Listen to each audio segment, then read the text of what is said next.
Welcome to this explainer. Okay, let's jump right in. Picture this. The sun is just starting to rise over the forest, kicking off a brand new day. The flowers are opening up, you've got dew sparkling on the petals, and if you stop and listen really closely, the air actually begins to buzz. Hidden right there, just out of sight among the trees, is an incredibly busy world. We're talking about a world of hyper-dedicated workers, master builders, and absolutely fearless protectors. Today, we are going to explore the hidden, completely fascinating life inside a wild beehive. So, it begs the question, how exactly does a single insect colony survive the truly brutal forces of nature? I mean, think about it. Our main character today isn't just one single bee, but the entire hive itself. It's absolutely wild to consider how these tiny, seemingly fragile creatures can possibly overcome massive predators, freezing temperatures, and violently extreme weather. But they do, and the way they pull it off is nothing short of a masterpiece of natural engineering. Okay, let's dive into this.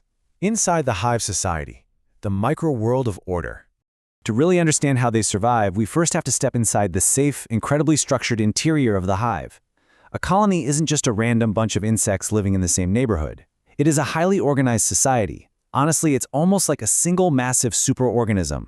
You've got thousands of individual bees working together as one cohesive biological system. They literally act as one united body to ensure the survival of the whole group. And the stakes are high, because if one part of the system fails, the whole colony is at risk. Right at the very center of this marvel of specialization, you have the queen. She's a bit larger, she moves a little slower, and she is essentially a biological egg-laying machine. That is her sole, absolutely crucial responsibility, laying thousands of eggs daily. The future of the hive literally starts with her. Then you've got the nurse bees. Now, they don't ever leave the hive. Instead, they provide this vital, constant care, feeding the tiny larvae, obsessively cleaning the cells, and keeping the nursery warm so the next generation can make it. And finally, we have the builder bees. These guys are the architects of this insect city. Using wax that they actually produce from their own bodies, these builders shape these tiny, six-sided cells, hexagons. They are strong, they are efficient, and they are, well, perfect. The architectural genius here is just amazing to think about. Every single piece fits perfectly together, kind of like a giant puzzle, which maximizes the space they have to store food and raise their young without wasting even a single drop of wax. Moving on to daily duties and dangers, leaving the safe haven. But, the inside of the hive is really only half the story. The food has to come from somewhere, right? Which means some of these bees have to do the unthinkable. They have to leave the safe haven. There is a stark, crazy contrast between the bees inside and the bees outside. Inside, the nurses and builders are totally safe, wrapped up snugly within those perfect wax walls. But on the exterior, the stakes are quite literally life and death. You have guard bees stationed strictly at the entrance, checking every single visitor. And then you have the foragers. These bees are flying hundreds of meters away just to gather nectar and pollen. Which naturally brings us to a pretty vital question. Is the outside world safe for a forager bee? Well, the short answer is absolutely not. The moment they leave the hive, they are essentially entering a war zone. Just imagine flying along, doing your job, and suddenly, bam! There's a flash of wings and the quick snap of a bird's beak. Barn swallows literally sit and wait on branches just for this exact moment. A bee has to twist and dive in a split second just to escape being eaten, and sadly, not every forager is so lucky. Then, you've got the weather. Heavy rain is a massive, massive threat. When a bee gets wet, those tiny wings become incredibly heavy. Combine that with strong winds pushing them completely off course, and you quickly realize that just bringing a little bit of food home is a monumental, daily struggle for survival. Next up, defending the colony, standing against giants. And this brilliantly illustrates how the danger isn't just out there in the fields. Often, it comes knocking right on the hive's front door. Say a yellowjacket tries to swoop in to steal food or attack. The hive reacts instantly. Guard bees rush forward, block the entrance, and work completely in tandem to drive that intruder away. But what about something huge, like a giant American black bear? A bear can smell that honey from a mile away. Well, when it approaches, thousands of tiny defenders swarm up into the air, buzzing incredibly loudly to form this massive, aggressive cloud. And believe it or not, it's usually enough to make even a gigantic bear decide that a snack just isn't worth thousands of stings. But as impressive as fighting off a literal bear is, sometimes the greatest danger to the hive isn't an animal at all.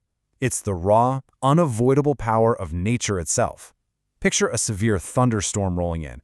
The wind starts to howl, thunder rolls, and rain just pours down in these heavy, heavy sheets. Lightning is flashing, the entire forest is shaking, and you've got giant branches cracking and crashing to the ground. And in the middle of all that total chaos, inside the hive, the bees cling tightly to the honeycomb. They hold on. They wait. The hive is shaking violently in the wind, but because they hold on together, clinging to the very structure they built as one united force, they stand strong. All right, let's talk about the Great Swarm, a moving city of wings. So if they manage to survive the predators and the storms, the colony just keeps growing. And eventually, a massive transformation takes place when the hive gets a little too crowded with all the new babies and the stored food. This kicks off a dramatic relocation. The old queen and literally thousands of workers pour out of the hive and into the sky, filling the air like a living cloud. This moving city of wings then lands tightly on a branch, while scout bees fly off in every direction, searching for a new home, like maybe a hollow tree. Once those scouts return and the group makes a decision, the entire swarm rises up again and flies straight to their new, strong shelter. It is teamwork on just a massive, unbelievable scale. Which leads us to surviving the winter, the ultimate test. Now that they're settled into their new home, the real ultimate test is looming on the horizon. The days are getting shorter, the air is turning freezing cold, and the colony absolutely must prepare for winter. Survival at this stage requires intense preparation. They obsessively stockpile honey deep, deep inside the hive. They know the flowers are going to disappear and that the snow is coming. This stored honey is their only energy source. It is the literal fuel that is going to keep them alive when the world outside turns into a frozen wasteland.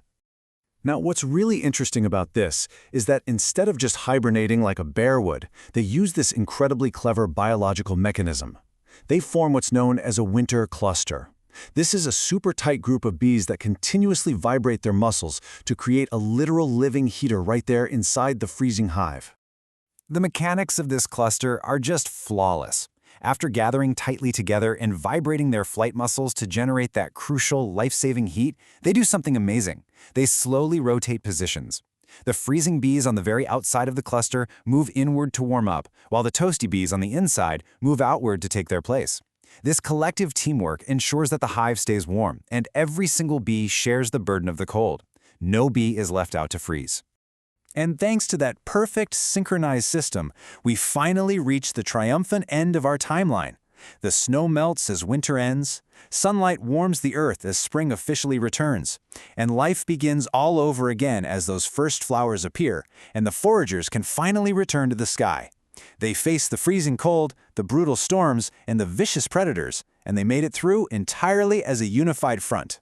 It really all comes down to this core idea. No bee can do everything alone.